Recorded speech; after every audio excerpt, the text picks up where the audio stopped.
I'm so pleased to have on Maggie Gordon. Thank you so much for coming on and telling us about the Gilded Age on Connecticut's Gold Coast.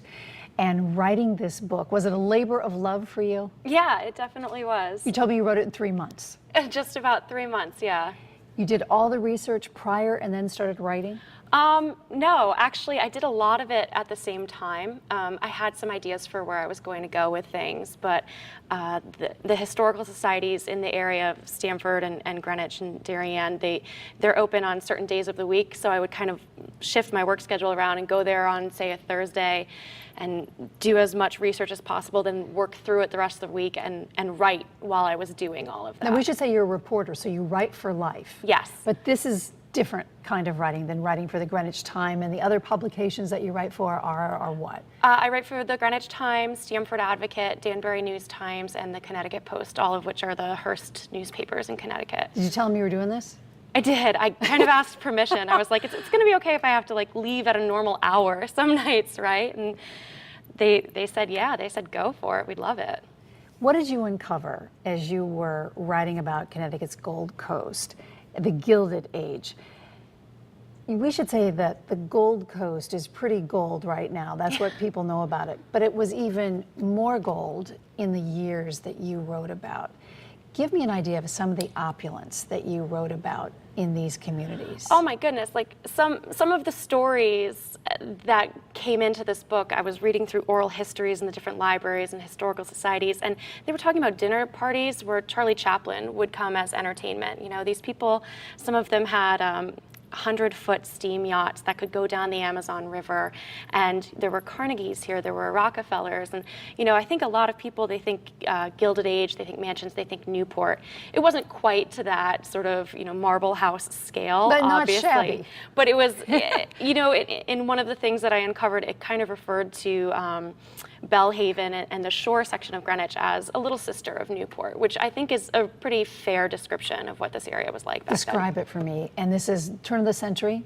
This is just before the turn of the century, and it was up until about the 19-teens, 1920s that this whole area that I was looking at here really remained a summer place. You know, it was people who came up from New York. A lot of it, the main thesis of the book is that all this change happened after 1848 when the railroad came through, because it just made things so much more accessible from New York. And so people started coming out as summer families, and so really, for the most part, I'm looking here at the late 1800s, early 1900s.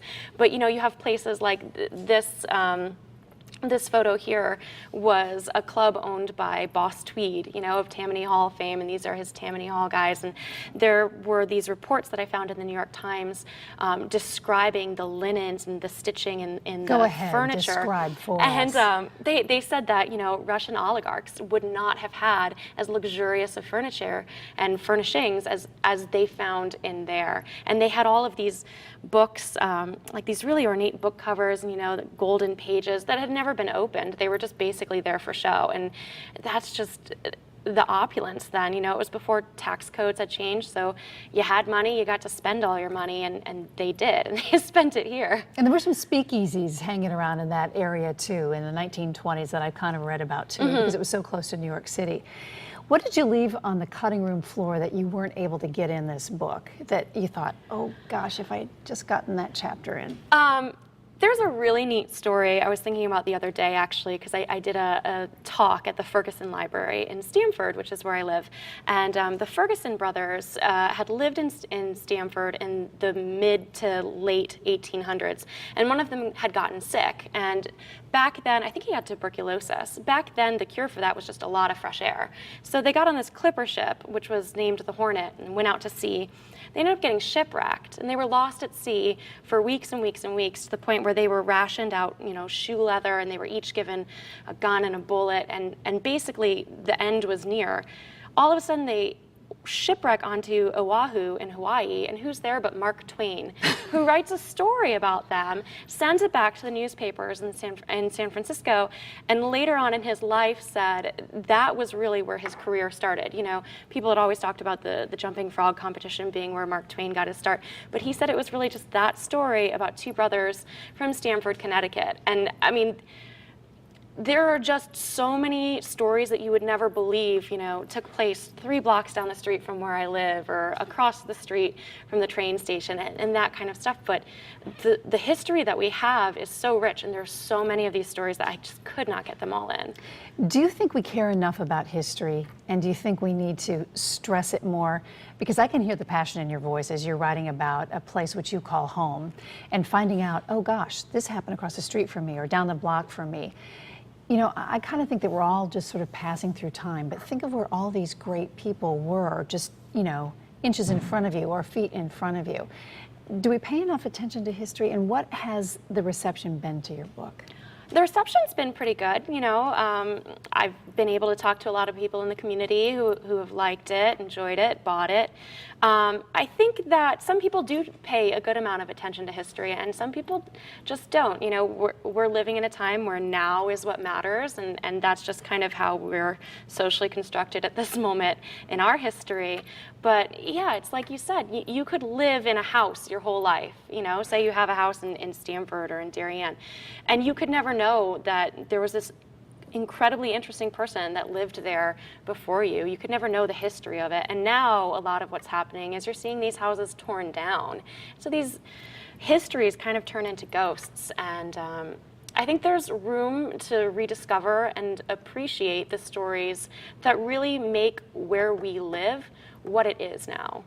As you were writing this book, and you said it took you 3 months, did the writing flow pretty well? And when you were done with a certain chapter, did you say, that's pretty good? This is your first book. It's my first book, yes. There were some chapters that were really easy to write, and there were others that were tough. And I got to the point, I started really working on the book in earnest in early September. And in the middle of October, I said to myself, I'm not as far as I need to be. So I rented a condo in the Outer Banks for a week, drove down there because I knew if I spent 8 hours in the car getting here, I'm going to make sure I write 3,000 or 4,000 words a day and really make this worth it. It's my last week of vacation. That inner pressure you put on yourself. Yeah, and then you can read through some of these chapters. A lot of the stuff about Old Greenwich, a lot of the stuff about Boss Tweed was written on this really sunny porch overlooking the Atlantic Ocean. And I look back and read that stuff and I'm like, that is pretty good. I was in a groove, I was happy, and I wrote a good portion of the book there, and there weren't many changes I needed to make to that. So I guess if I do another book, I just have to go get a You have to go to the water. We get such inspiration from water. We do. And you can sit there and stare at it and just write and write. If I had to, if you had to tell me your favorite chapter in there, which one is it? That's tough. There are 2 chapters that I really, really like. One of them is, I think, a little more special to me. There's a chapter right at the end, and it's about the pageant of 1913 in Darien. And the Stamford Advocate at the time said it was the day that the little old town of Darien finally arrived. When I first moved down here, I grew up near Albany, and I moved down here in 2009 to take a job as the only reporter in a newspaper in Darien, Connecticut, which, I'd be covering historical society stuff 1 minute, Board of Ed the next minute, trucks stuck under bridges, whatever it may be, and photos and all that jazz.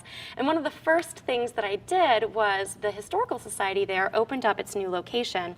When I was walking through some of the exhibits, they had something about this pageant in 1913, and it's not like a Miss America pageant. It's basically a chance for a town to say, this is why we're the best town in America, and kind of have the podium for a minute.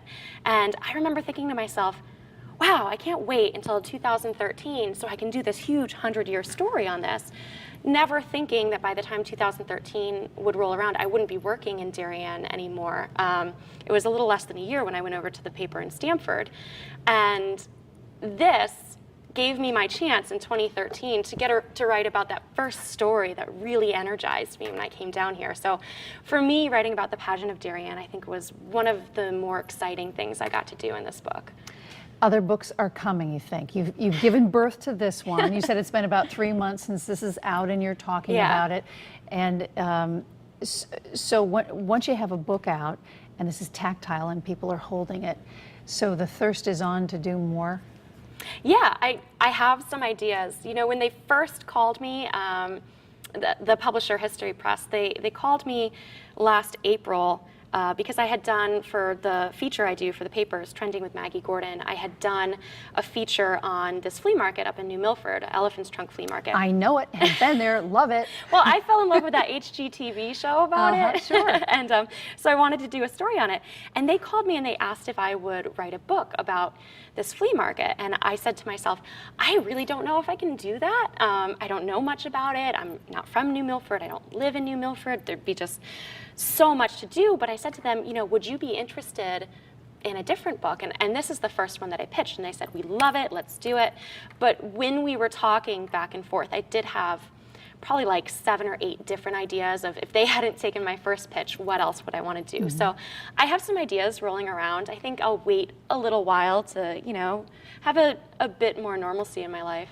Well, if you want to write about that flea market, call me, because I was there for opening day on 2013 and it was about 20 degrees. It's really cold in the morning. It was really, but I didn't care because there were finds to be found. So you can take that to the bank. Maggie Gordon, thanks so much for coming on, and good luck with this book. It's really fun read and we look for big things from you. All right, thank you. Thanks.